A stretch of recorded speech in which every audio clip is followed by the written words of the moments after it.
but Dee says I can't come out of retirement.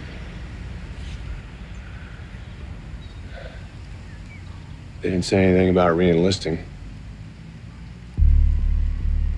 Reporting for duty, Sergeant Major.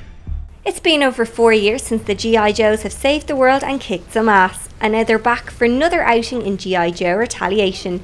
RTÉ TEN caught up with Dwayne Johnson, who plays Roadblock in the movie, to find out how he felt about landing the part. I was like, holy shit. Honestly. Get the big call. I was actually on vacation. And I get the call, and I loved it. And not only that, because it's like you're getting handed a football. It's like, here you go. You hand this football, and there's the end zone. You could score with it. But I have such a deep connection with G.I. Joe because I played with G.I. Joes when I was a kid. G.I. Joes and Star Wars. That's what it was all about. So, felt awesome.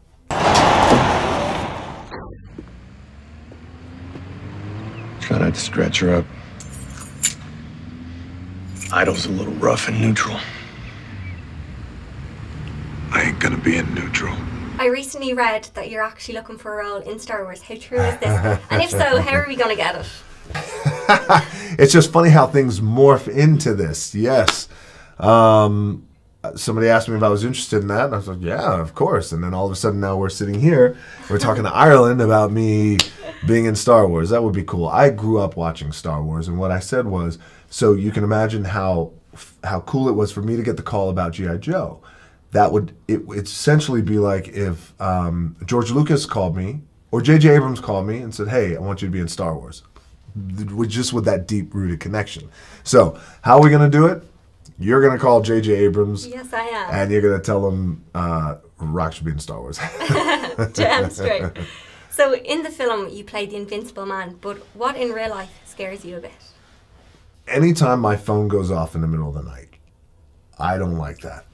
Yeah. Because it just, when I was a kid, I used to get phone calls in the middle of the night that just weren't good. So anytime now my phone starts to ring, I'm like, oh shit, what's going on? What is it? Now, the question that a lot of lads in Ireland want to know is, how do you stay so buff?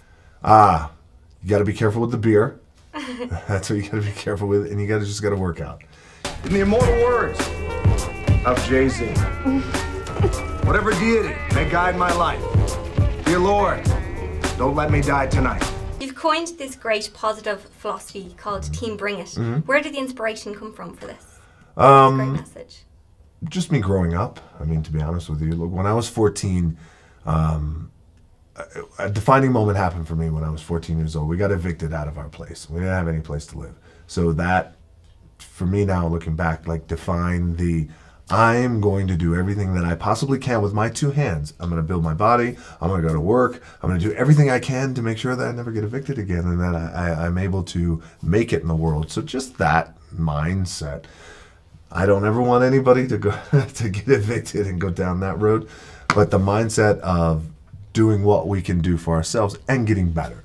Retaliation was marked for a summer launch but was halted by 9 months to make the movie 3D.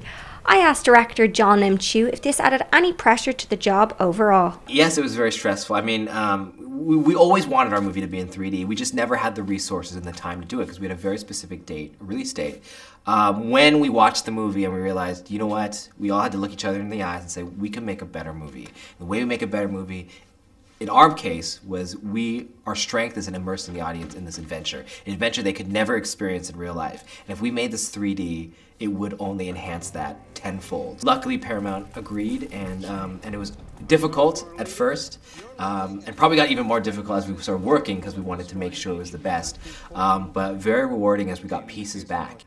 What I thought was really slick and cool about the movie was that a great deal of it was filmed outside New Orleans in a NASA base. Oh yes. So on your first day of set, was the kind of the history and the awe of where you actually were there? Yeah, I mean there is, when we're dealing with Cobra Commander who wears this silver mask and he's with all these like Cobra troopers and they're building a satellite, and you're actually in a facility where they built giant rockets that went into space, and they're in the other room. You're not even allowed in the other room. God knows what is wrapped up there in terms of moon stuff and satellite stuff. It was a presence that you could feel. And finally, what was it like working with Dwayne?